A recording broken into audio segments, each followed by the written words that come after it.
Ora então, muito boa tarde a todos, mais uma vez bem-vindos a mais um Pós-Conceitos, comigo o João Valor e com o Miguel Moreira.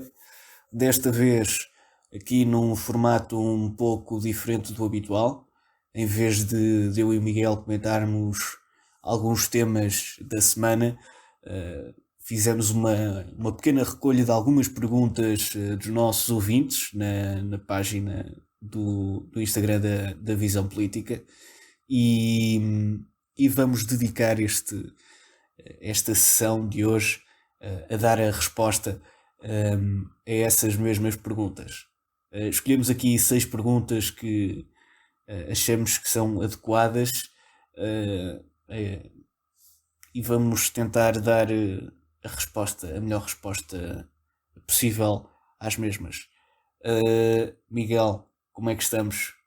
Está tudo bem, muito obrigado. A partir do momento em que tu... Antes de mais, saudar os nossos queridos ouvintes habituais e fazer uma pequena retrospectiva do que foi esta tua ideia de nós fazermos um QA das perguntas, de obtermos um apanhado ou uma compilação de perguntas que os seguidores da Visão Política tiveram a oportunidade de nos fazer e, portanto, vamos a este desafio hoje. Podes começar, João, está à vontade. Ora então, a primeira pergunta é de Miguel e ele pergunta o que acham do Estado Novo. Bom, Miguel, queres começar tu? Posso começar. O que é que eu acho do Estado Novo? O Estado Novo, uma pequena contextualização, Portugal, como já é panágio, estava numa crise profunda, mergulhados em crise económica e social e a ideia do primeiro-ministro da altura foi chamar um perito em finanças, um professor da Universidade de Coimbra, que era o professor Oliveira Salazar. E a verdade é que o professor Oliveira Salazar, quando foi para a pasta das finanças, resolveu grande parte dos problemas económicos que Portugal tinha na altura e foi considerado até o salvador da pátria, se é que assim se podemos chamar.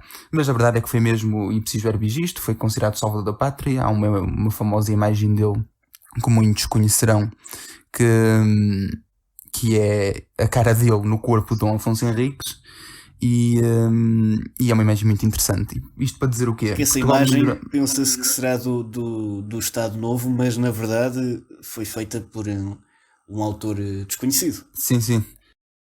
Com certeza. Mas é alusivo, é quase. Esta minha contextualização é um pré-Estado Novo e, portanto, Portugal tinha então essa crise económica e social e, para combater, o Presidente da República da altura decidiu confiar essas pastas no Dr. Oliveira Salazar. E eu já vou dizer em concreto qual é a minha opinião sobre o Estado Novo, mas pelo menos antes do Estado Novo, no pré-Estado Novo, a verdade seja dita, o professor Oliveira Salazar resolveu parte dos problemas que Portugal tinha. O problema veio a seguir, quando ele é empossado, se é que podemos dizer assim, primeiro-ministro, criou um regime que todos sabem que regime é. Isto já é escuso de estar a dizer, mas a verdade é que o feedback que há de um regime totalitário como foi o regime de Salazar do Estado Novo é execrável. Eu não vou dizer, nem vou cair na demagogia de dizer que foi tudo mal, obviamente que não foi, mas a esmagadora maioria das coisas que o Estado Novo nos trouxe foram mais do que prejudiciais. Podem-me vir com a história depois, ele resolveu parte dos problemas económicos, isso até pode ser verdade, mas conseguiu... Resolveu parte deles, mas criou muitos outros. E não é só isso, atenção, ele para conseguir esse tipo de coisas pôs um povo à fome, porque nós não enriquecemos assim de um dia para o outro sem medidas drásticas, e portanto... Aliás, nós não enriquecemos, nós empobrecemos o povo para enriquecer o Estado.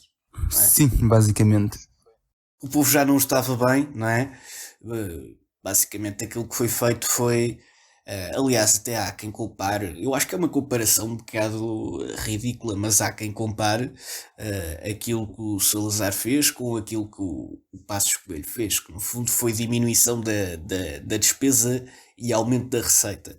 Mas eu acho que, aliás, não tem nada a ver uma coisa com a outra. Eu não sei quem que te disse isso, mas quem disse isso tem um grande déficit de qualquer facto, coisa, não é? de inteligência, talvez, se calhar é só demagogia, porque há pessoas que gostam de praticar demagogia só porque é engraçado.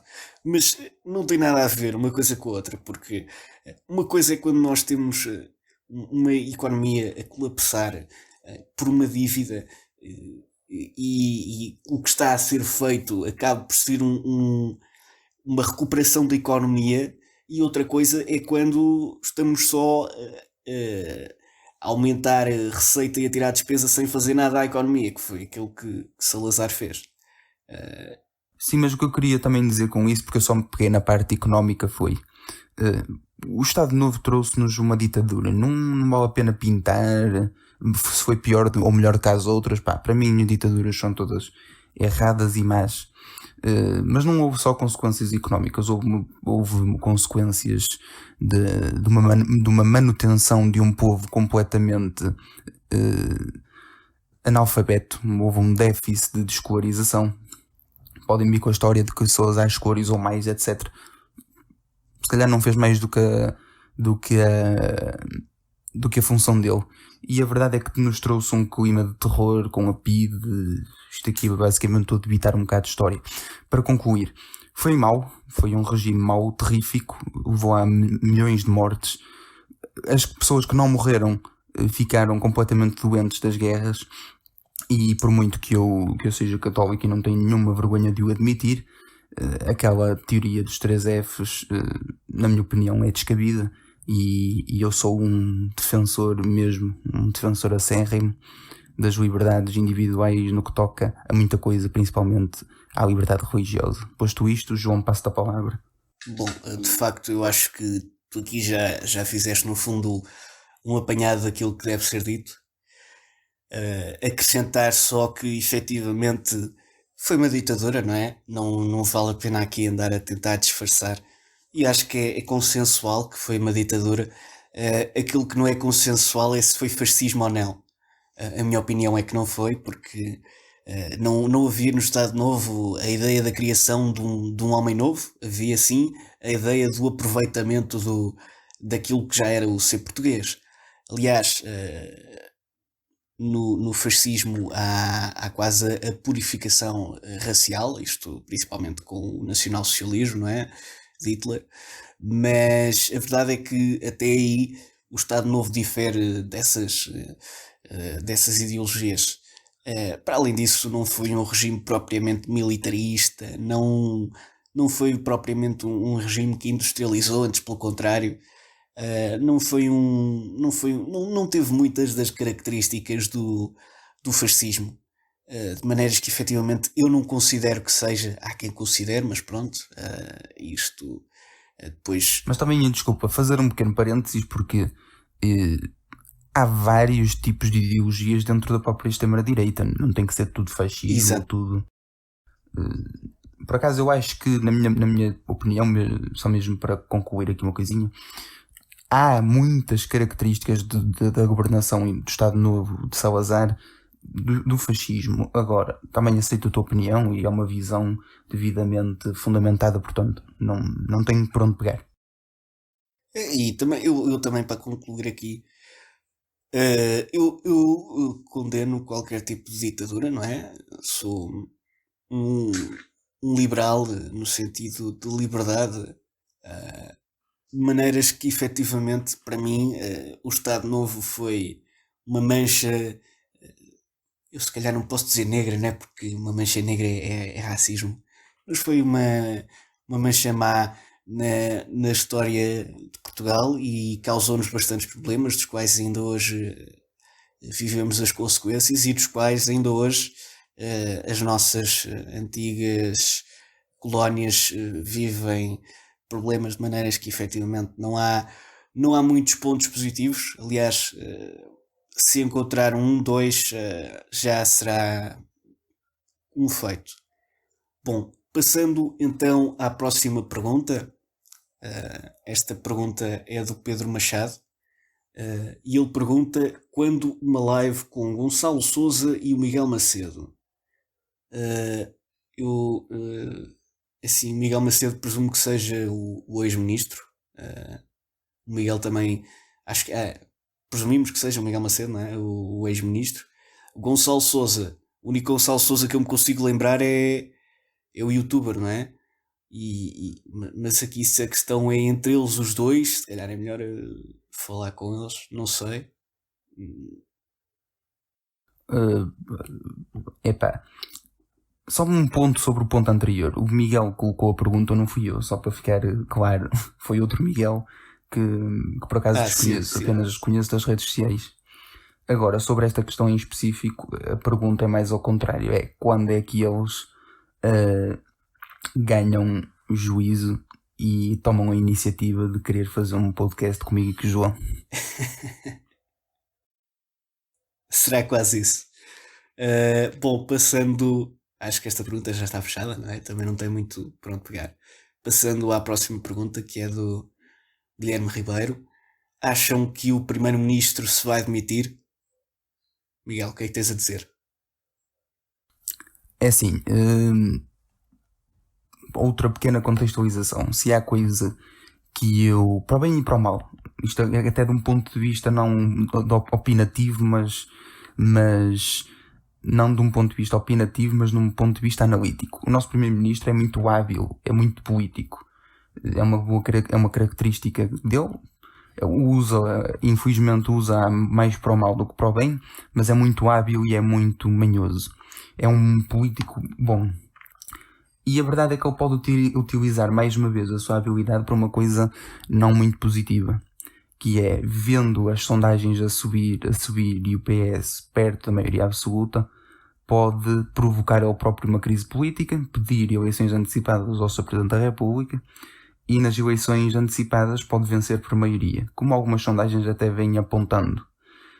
Umas dizem que sim, já vi uma a dizer que tem maioria, outras, quase todas as que vejo, está no limiar da maioria, e portanto o Primeiro-Ministro pode fazer isso, tem toda a legitimidade para tal, não concordo, mas tem toda a legitimidade para tal, e devido à sua esperteza pode fazer isso, vendo que está no limiar da maioria absoluta, pode convocar as eleições.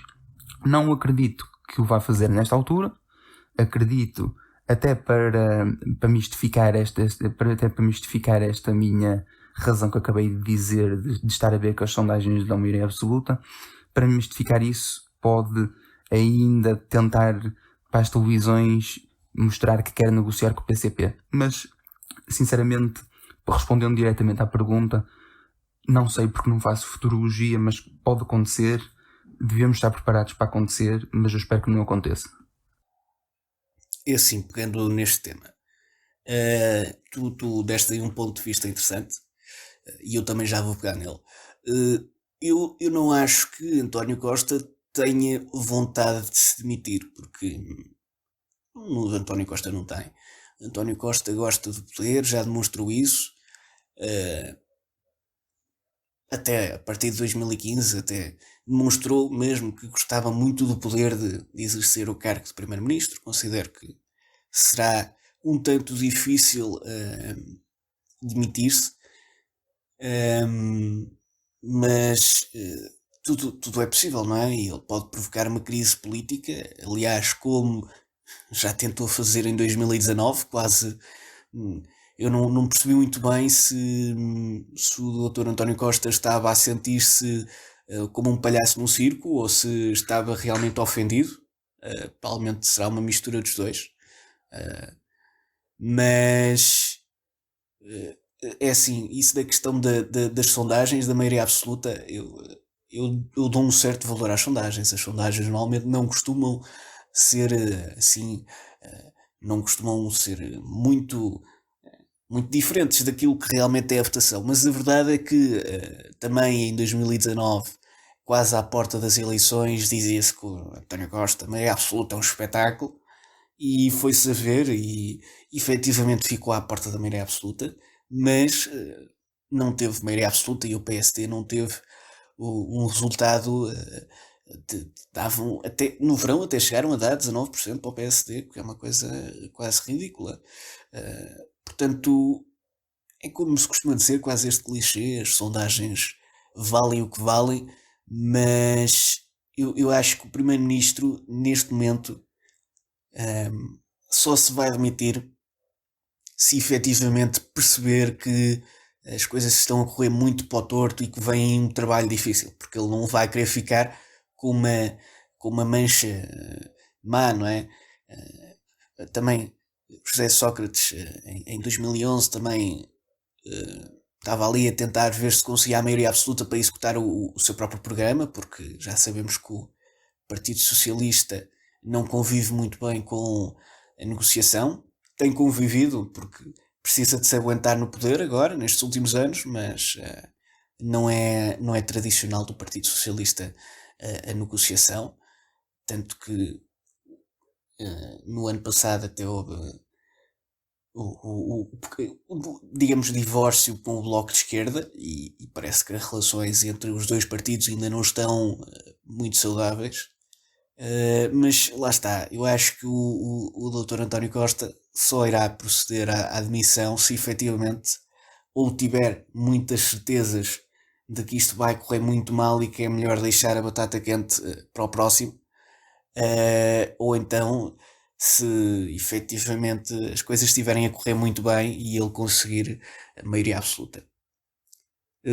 Passemos então à próxima pergunta, do José Lopes. Qual o modelo económico mais eficaz? Miguel, força. É assim, quem acompanha aqui o nosso podcast e quem me conhece, principalmente quem me conhece, sabe que eu considero-me, revejo-me na social-democracia moderna. E a social-democracia moderna é uma visão de economia de mercado, uma economia livre e aberta, que consegue conjugar na mesma ideologia a liberdade económica e política com a igualdade, principalmente a igualdade de oportunidades. Portanto, fomentam um capitalismo moderado, um capitalismo com pequenas regulações estatais, principalmente contra manipulações de mercado, etc. E, portanto, é a minha visão. Há outras visões que também se coadunam com esse pensamento e que se coadunam, por conseguinte, com o meu pensamento, que é o social-liberalismo e a social-democracia liberal, que são basicamente irmãos ou primos próximos da social-democracia. Mas, sinceramente, acho não, tenho a certeza que a social-democracia é o regime mais equilibrado, mais moderado e, por conseguinte, é aquele que consegue melhores resultados. Para sustentar esta minha visão, provo com os países que, na sua história e no presente, adotaram ou adotam as sociais-democracias, como, por exemplo, os países nórdicos, alguns países escandinavos e o exemplo da Nova Zelândia, que é aquele exemplo que eu muitas vezes gosto de dar, que é de uma social-democrata para o lado liberal, não é para o lado socialista. Atenção. Porque há sociais-democracias que vêm do lado socialista, admito, são socialistas reformistas, apesar de que esta visão é uma visão um bocado ortodoxa e uma visão um bocado anos 50, 70, mas não, é uma social-democracia moderna, uma social-democracia virada para a baixa de impostos, mais aberta para a descida de impostos, para a liberdade individual, para o fomento da economia privada. E isto aqui não são desculpas, isto aqui é mesmo que se pratica lá. Eu pessoalmente já tive a oportunidade de estudar porque me fascinou, então decidi ir à pesquisa e, portanto, são os países que mais gosto. Quanto à social-democracia ser socialista, discordo, mais uma vez, porque os países atuais sociais-democratas são dos países do mundo com maior índice de liberdade individual e com menor índice de impostos. Difere muito do liberalismo porque há preocupações sociais que os liberais não têm. Esta é a minha opinião. Bom, se formos aqui olhar só na questão da eficácia, eu posso dizer que o modelo económico mais eficaz é o capitalismo de Estado, não é? Como, por exemplo, a China tem. Sim, desculpa. Era o que eu queria dizer há pouco. Sim, mas... Sim. Se formos olhar para aquele que é mais ético e que combina melhor a eficácia com a ética e com a a qualidade, lá está, aproximo-me aqui do Miguel, um liberalismo com preocupações sociais, não é? Que acaba por ser o social-liberalismo ou a social-democracia liberal, não a marxista. Desengane-se quem acha que a social-democracia moderna é marxista, porque são raros os marxistas que são sociais. João, deixa-me só fazer aí um pequeno reparo, porque a social-democracia, mesmo na origem das origens, nunca foi marxista. A social-democracia, quando surge e quando nasce, é uma reação contra o socialismo científico, é uma reação contra Marx. Portanto, mesmo os sociais-democratas mais estatistas, que já existem muito, muito poucos, nunca foram marxistas. E há muita gente que tem há muita gente que toma este pequeno erro e é preciso desmistificar. Há que separar efetivamente aquilo que. Mas lá está, a social-democracia mais estatista, não é? Nesse aspecto pode-se entender como mais marxista. Mas claro, lá está. Aliás, Lenin e teve uma luta muito dura contra os sociais-democratas. Os sociais-democratas foram quase como os anticomunistas da Rússia e mais tarde da Alemanha.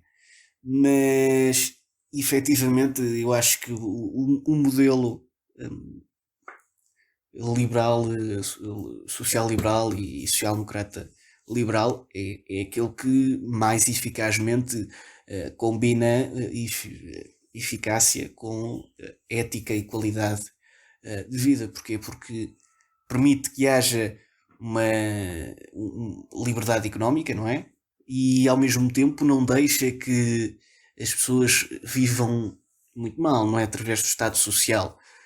Uma economia social de mercado, como no modelo europeu, em que o Estado existe para proteger os mais fracos, mas em que não está a sufocar, em que não é obrigatoriamente um prestador de serviços, pode ser um prestador indireto de serviço, ou seja, através de subsídios e de outras coisas. Mas efetivamente, lá está, se formos olhar só para a eficácia, será o modelo de capitalismo de Estado da China, mas eu acho que ninguém no seu perfeito juízo vai querer um modelo daqueles, porque é um modelo totalitário, opressor, e que não pode invadir a Europa, uma Europa ocidental, liberal, de valores democráticos. Depois aqui outra pergunta do José Lopes, que também vai aqui um bocado na questão da economia. O comunismo alguma vez irá resultar? Miguel, força. Não, porque é impossível de resultar, é uma utopia, é um mundo perfeito, um mundo que não existe, é um mundo dos unicórnios e nunca irá funcionar. Novamente, para sustentar esta minha afirmação, sustento com os países que tiveram e os países que têm, e lá está. É utópico, é algo que num mundo de seres humanos é impossível de ser praticável. Portanto, sim, nunca irá resultar, nunca resultou, não resulta e friso, nunca irá resultar. É assim, eu concordo. O comunismo nunca irá resultar, porque é preciso olhar de umas perspectivas que eu quero aqui apontar. Que a primeira perspectiva que eu quero apontar é que, felizmente, eu acho que os comunistas já se habituaram ao sistema capitalista. Tanto que eles até usam muito aquela frase: vivemos numa sociedade. Eu acho que isto é a grande vitória do modelo ocidental, porque os comunistas já têm iPhones, já têm casa, já têm propriedade. Aliás, João, e desculpa interromper-te, deixa-me só pegar nisto que acabaste de dizer dos iPhones, porque uma deputada do Bloco de Esquerda, um partido trotskista comunista, postou hoje uma fotografia no seu Instagram com uma foice e um martelo, é a Joana Mortágua, e alguém comentou: grande foto tirada de um iPhone, qualquer coisa assim do género. E ela própria respondeu a essa pessoa: um comunista não tem obrigatoriamente de fazer um voto de castidade e de pobreza. Pronto, eu acho que cada um, a partir desta resposta, tira as suas ilações. Efetivamente, como é óbvio. E pronto, olhando desta perspectiva, o capitalismo conquistou o comunismo, digamos assim. Depois, acho que é importante olhar de outras perspectivas. O comunismo não pode funcionar. Porquê? Porque é uma ideologia que, da sua base, prevê que as pessoas sejam todas muito éticas, muito morais e que não estejam agarradas ao poder. E não é isso que acontece. Isso nunca aconteceu. Teve ali um pequeno episódio em que quase que aconteceu na Guerra Civil Espanhola, mas lá está.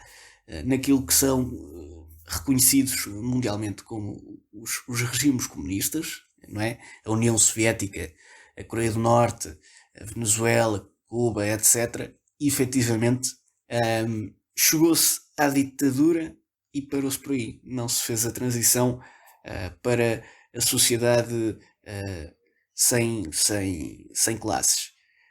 E efetivamente o comunismo passou de ser, as sociedades passaram de ser divididas por classes socioeconómicas para passarem a ser divididas por classes políticas e classes sociais relacionadas com operários, camponeses e etc. Mas lá está, pegando destes pontos de vista, eu creio que o comunismo não tem pernas para andar, nunca irá resultar, não é atrativo, já não atrai nem sequer os comunistas, não é uma ideologia forte, não é? Porque lá está, não tem pernas para andar e efetivamente acho que não há muito mais a dizer. Passemos então à última pergunta do Rodrigo Aires. Imposto é roubo? Miguel, força. Desde já quero agradecer todas as perguntas que foram colocadas, frisar também que por motivos de tempo não podemos responder a todas elas que nos foram colocadas, mas esperamos que para a próxima consigamos. Indo à pergunta: não, o imposto não é roubo, a meu ver. Agora, do modelo de impostos que nós temos atualmente, e isso é, porque nós temos um sistema de impostos, primeiro é absurdo do ponto de vista da forma, e depois na execução ainda mais absurdo é. Mas o que é que eu quero dizer com isto? Na minha opinião, o Estado tem que financiar 3 coisas: a educação, a segurança e a saúde. Depois, claro, há variações de modelos, eu não defendo os modelos atuais, ou pelo menos nos moldes que estão a ser praticados atualmente, porque eu defendo mais complemento com a iniciativa privada, mas o imposto é roubo. Não é, porque sinceramente quem diz isso é porque não conhece realmente as necessidades sociais que existem, principalmente em Portugal. Eu se levasse agora um tiro de um assalto, eu estivesse às portas da morte e ia chamar uma ambulância. E ao chamar essa ambulância eu não quereria saber para onde é que eu iria. E portanto eu acho que é fulcral haver diversidade, é fulcral haver... Em princípio querias saber se ias para o hospital, não é? Sim, agora, para que hospital é que eu iria, eu não iria querer saber. Posto isto, há impostos que são um roubo crasso das nossas liberdades. O sistema de impostos atual em Portugal, a meu ver, deve ser mudado, mas continuo a dizer que o Estado tem que ser mais pequeno, mas tem que ser mais forte. E tem que ser forte na segurança, na educação e na instrução. Aliás, peço desculpa, fui redundante. Na instrução ou na educação, na saúde e na segurança. Mas claro, sempre com complemento da iniciativa privada e liberdade de escolha para as pessoas. Portanto, se imposto é roubo, é numa parte e não é na outra. Mas como eu sei qual é a intenção da pergunta, digo não é roubo. Assim, em última análise, seria muito confortável dizer que imposto é roubo, porque ninguém gosta de pagar, quer dizer, haverá pessoas que gostam de pagar impostos, mas no geral são muito poucas as pessoas que gostam de pagar impostos. Eh, a ideia de que pagamos impostos para ter serviços gratuitos, eh, a ideia de que pagamos impostos para ter serviços gratuitos é uma falácia, porque se estamos a pagar o imposto é quase como nós estarmos, o Estado estar a cobrar-nos um preço pelo serviço. Ou seja, só que em vez de ser uma empresa privada, é o Estado. É o, uh, e nesse sentido, imposto não é roubo, porque estamos a receber serviços do Estado em troca. Claro que nós não estamos a. Não, em princípio, não somos nós que estamos a escolher, não é? Porque, ao contrário daquilo que acontece numa empresa privada, em que nós escolhemos o produto que queremos e pagamos da nossa livre vontade, o imposto é algo que nos é coletado automaticamente. Mas lá está, utilizando aqui esta frase que utilizei há bocado, nós vivemos numa sociedade. E como vivemos numa sociedade, é preciso ter este sentido de que o indivíduo não. O indivíduo é importante, mas é importante também vivermos, entendermos a necessidade de termos um bem comum, não é? E de termos uma sociedade que seja estável e que seja próspera e que consiga suprimir as necessidades dos mais pobres. E as necessidades dos mais pobres são suprimidas exatamente através dos impostos. Só que lá está, Miguel, concordando mais uma vez contigo, há impostos que são ridículos, o sistema fiscal português é ridículo e precisa de uma valente reforma. E pronto, assim terminamos o nosso podcast desta semana. Obrigado a todas as pessoas que colocaram as questões bastante pertinentes e até uma próxima. Muito obrigado, até uma próxima.